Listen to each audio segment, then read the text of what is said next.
We need to slide the floppy drive into the bay until the front of the drive is flush with either the front of the computer, the other drive bay blank, or the other installed drive. Good. The floppy drive is in place.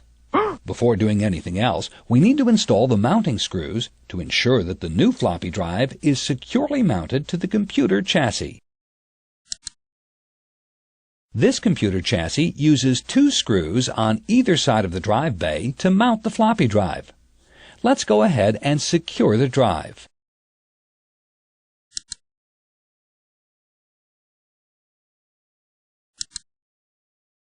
There's one more screw left to put in. Once we've secured the computer case with the mounting screw, we'll be ready to connect the data cable.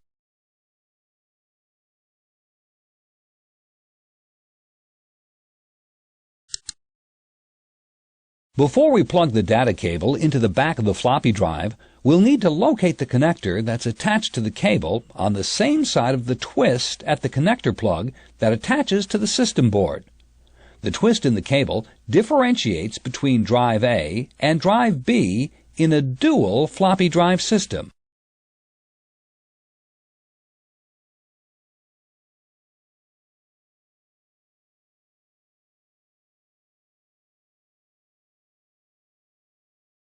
Click Next.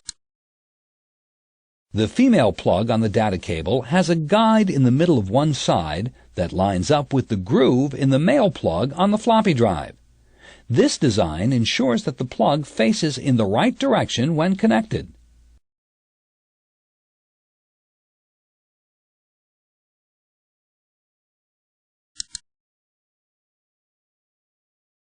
Good job! When connecting the data cable, be careful not to bend any of the pins on the floppy drive. Let's move over to the system board so we can plug in the other end of the data cable to the floppy drive controller connector. After locating the floppy drive controller connector on the system board, line up the guide on the data cable connector with the groove on the floppy drive controller connector.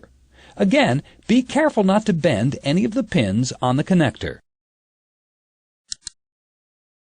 Press the data cable plug into the floppy drive controller connector gently to make sure it's completely plugged in.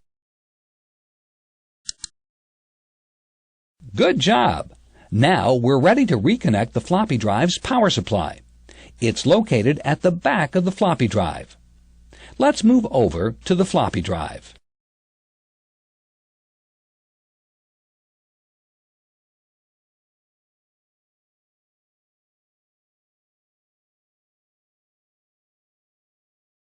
Click Next to continue.